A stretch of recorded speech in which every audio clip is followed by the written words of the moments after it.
Hey everybody, good afternoon. Good evening, it's Chris here again. Welcome to my little YouTube channel. Welcome to the reading of our daily reflections for today. Today is June 7th.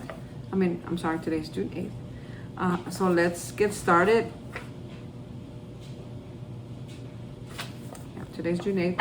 So let's get started mostly because, as some of y'all probably heard, I don't have enough iCloud storage. So I gotta leave my videos real short so I don't get cut off. Okay, so we'll get started. Today is June 8th for reading out of our daily reflections. And the title is called Opening Up to Change. Self-searching is the means by which we bring new vision, action, and grace to bear upon the dark and negative side of our natures. Yeah. With it comes the development of that kind of humility that makes it possible for us to receive God's help. We find that bit by bit we can discard the old life, the one that did not work, for a new life that can and does work under any conditions whatsoever. And that's as Bill sees it, page 10 and 8. I have been given a daily reprieve contingent upon my spiritual condition, provided I seek progress, not perfection. To become ready for change, I practice willingness, opening myself to possibilities of change. If I realize there are defects that hinder my usefulness in AA and toward others, I become ready by meditating and receiving direction. Whew. Some of us have tried to hold on to our old ideas, and the result was nil until we let go absolutely. That quote is from Alcoholics Anonymous, page 58.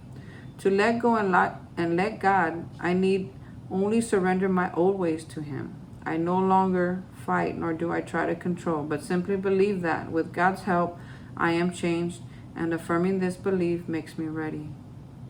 I empty myself to be full of awareness, light, and love, and I am ready to face each day with hope. Wow, so much to talk about. There's like topic after topic, right? Meditation, being the vessel, letting go, letting God, letting go of old ideas. Our results are nil, right? Until we let go, absolutely. Are we, self-searching? And does it have to be so painful? And really, what every single one of those topics have in common, in my personal experience, is my attitude. Like, what attitude am I taking towards my recovery? Am I taking one of pain and horror and victimization, or am I taking one of hope and surrendering and abundance and light and vision, right? Because if I'm still holding on to my old ideas that don't work, why am I doing that? We already know they don't work. Why do I keep it around? It's like keeping, keeping something around in your house that doesn't work. It's so bad for us. It is so detrimental for us to have that. You could read book after book and it tells you why we keep things around that don't work. What is our attachment to them? Let it go. Get another one. Get a new one. And I'm not promoting the cancel culture, right? Oh, it doesn't work. Let it go. No. I'm saying we've already tried this over and over and over and over and over. And then we think, well, let me try it one more time because this time it just might work. That's what I'm talking about. I'm not talking about, the cancel culture. I'm not talking about that. Right? So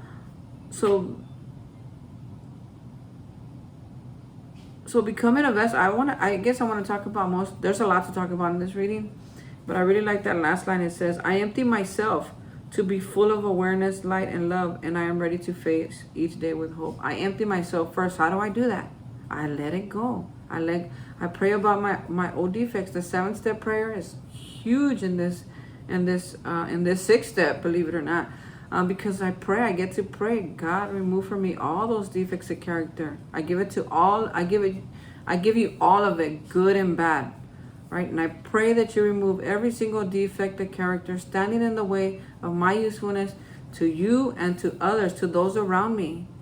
I can't be useful if I'm worrying about stuff. I can't be useful if I'm still talking about me. I cannot be useful if I'm just if I'm stuck in my old ways, really, right? So to become a vessel, I have to be emptied of myself. Sometimes a prayer will work. God, just empty me of myself. Show me what I need to get rid of.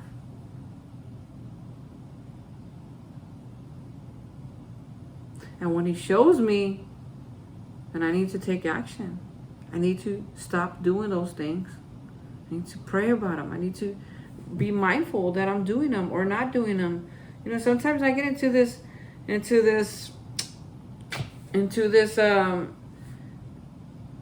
thing where all I do is talk about me. Every conversation I have, I turn it about me, which is good when we're relating, right? But when sometimes people, they just want to talk. And I'm making it a point, I want to talk about them. I want to talk about them. And if they want to talk about me, then I'll talk about me. But I feel like I give too much information that nobody really is asking me for. Now my YouTube channel is different, right? It's a little contradictory, but this is really about my experience, strength, and hope on the topic. So it's generally what I would share at a meeting, but not really, because I get to really share a little bit longer here.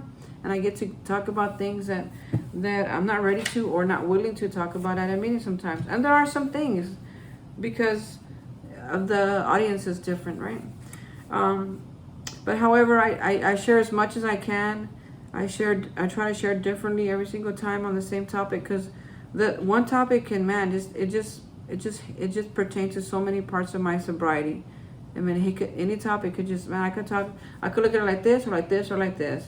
And how does that happen? Well, I've been practicing this for a long time, and I'm barely getting to a point where I feel safe and I feel able to share what I'm sharing with you, today, my experience, my strength, and my hope, right? So becoming a vessel, I heard people would share about this, you know, how they were like such gurus. I'm just a vessel, and I was just looking, I'm like, oh, I want to be like them. Well, if I want to be like them, I got to do what they did. And I had to let go of all that stuff. See, step 4 started cleaning me out. I started talking about all those resentments. So I started to clean myself out, right? And now with step 6, I'm gonna do an extra layer of fine tuning, a fine cleaning. I'm gonna go in there with like a tube cleaner, right? I don't know if you guys know what a tube cleaner. Pretty much, it's like this little line, and it has like these little bristles on it, and so you can clean a tube. Well, that's like what step 4 and step 5 and step 6 have been to me. And step 7 says just wash it down. Come on, wash it down. Right? I'm ready to be a vessel. And it's cool we're talking about this, because guess what? In the next 2 steps, when we start talking about 8 and 9, I'm gonna be able to be that vessel. Why? Because I'm gonna walk up to people and give them and start making amends for stuff they thought they were never gonna get amends for. I'm gonna start telling them, yes, I was wrong. When they stop waiting for me to say that, for so many years they've been waiting for me to say that I was wrong. And I'm going to go up to them one day and I'm going to do that. Do the next step. That's how I'm going to be a vessel. Not because my apology is so important, but because when I heal, other people heal. See, because while I was still hurting, I was hurting other people. But when I heal, other people heal. Why? Because I'm not the same person. I'm not still doing the ratchet things that I was doing before.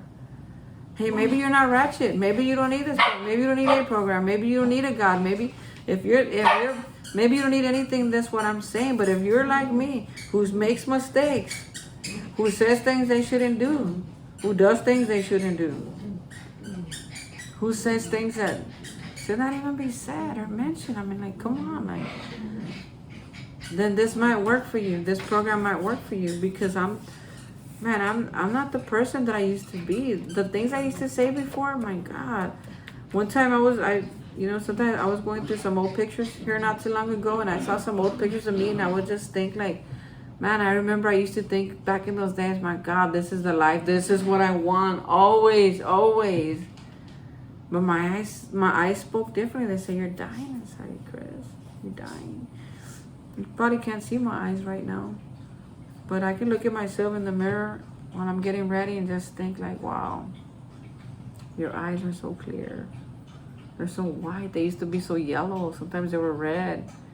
Not because I stopped smoking weed a long time ago, right? Way before I stopped drinking. Out of fear. I got scared at a carnival one time. So anyway, my eyes after drinking, they got clearer and clearer. And I was waiting. They told me your eyeballs are gonna turn white because they're yellow right now. And I kept looking every day when I could, right? Because I wasn't at the point where I am now. It's like I could kind of look. And then they even said one day you're gonna be able to look in the mirror and tell yourself that you love yourself.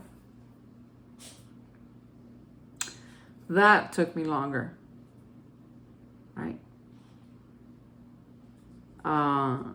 But now I look at myself and I think, oh, your baggy eyes, when are they gonna go away? You know, I've had these baggy eyes since I was born. I was looking at a baby picture of myself, and I've had these baggy eyes since I was born, and I thought it was because, you know, it might have been the trauma, it might have been all those sleepless nights, it might have been the party, it might have been the drugs, it might have been a lot of things, you know. Maybe it's my skin. That could be a possibility too. But I was born with these.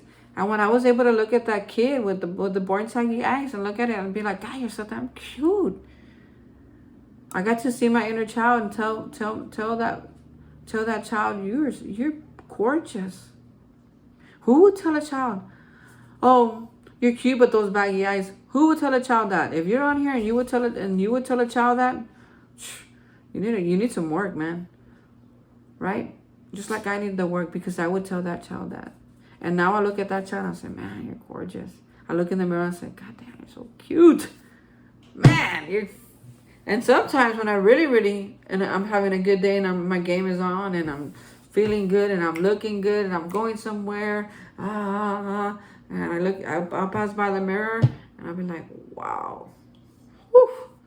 I'll do a double take on myself. I'll be like, who is that person? Or I'll do a rubberneck and I'll be like, woo. Why? Because I'm free. I'm free from those things. I'm clean inside. I'm a vessel now. God can come in. And he comes in not just to talk to you, but he comes in to talk to me. He comes in to show me he loves me. Not just you, with my words or my actions or how I treat people. I'm a kind man now. I didn't used to be. I'm a kind person to other people. I didn't used to be. Something happened. I can't make it much longer, but something happened to me a couple days ago. That somebody yelled at me at work, and man, took all of me not to grab her by the neck and take her outside.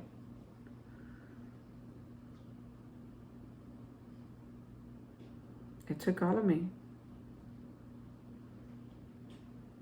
Why? Why didn't I do it?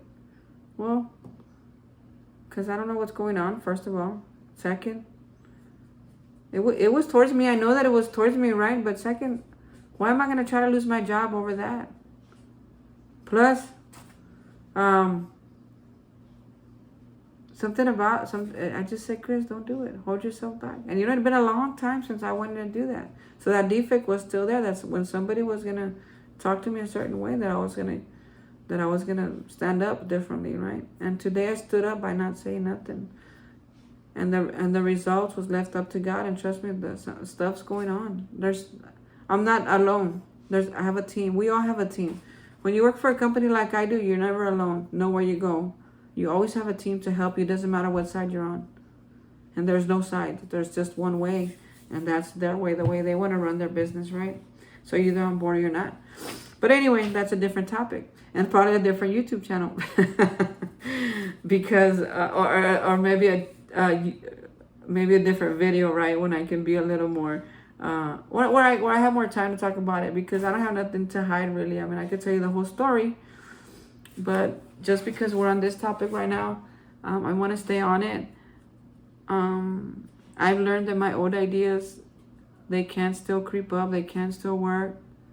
Like, I really felt like it was a good idea to go outside and drop her. But no, I said, I better not. And I'm glad I didn't, because I really like my job.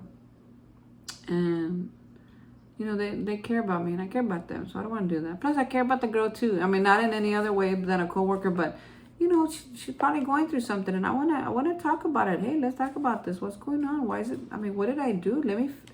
Not let me fix it, but tell me what I did, right? Because I might be doing something that I might have done something to her. Of course, I don't know what that would be because I hardly work with her. But I might have done something to her that she didn't appreciate. I want to know, what was it? Did I say something? Did I do something? She knows nothing about me. She doesn't know about nothing about me. I mean, me and her have 0 to no conversations, yet she found it necessary to yell at me that day. And point and accuse me of something that I didn't do and I wouldn't do.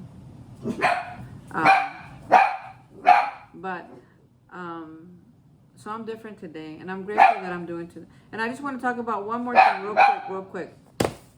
real quick. It says, I am changed, and affirming this belief makes me ready. Okay, I'm gonna read it again. I am changed, and affirming this belief makes me ready. Okay, so I could have done that, but I didn't. Why? Because I am changed. I could have done that, but what? I am changed. Yeah, I was like that, but I'm not anymore. Why? Because I am changed. I am changed, I am changed, I am changed. That's how I affirm it. If y'all know about affirmations, you know that this works. I am changed. I was that person, but I'm not no more. I'm new. I'm not the old person I used to be. I am new.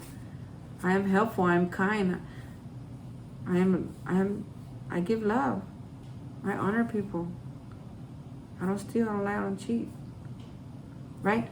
If I keep affirming those things, and there's so many affirmations, I can go on forever and ever if I could remember. Okay, we'll start with I am changed. I am different. I am the best I have ever been in my life. My purse is full. I live an abundant, beautiful life. I don't know if you felt it. Just 5 affirmations that I did right there. My vibrations I felt my vibrations rise. My vibrations rise. So friends, thank you so much for tuning in. That's what happens when I have high vibrations. I can't talk. So thank you for tuning in. I really appreciate your time. I hope that you will share it if you want. Subscribe if you haven't already. Any comments you want to leave, please. I read them on the daily, all my comments. Tell me what you think or don't think, if you like it or hate it. I'd love to know. But we'll talk again tomorrow. Thank you so much. Have a wonderful evening.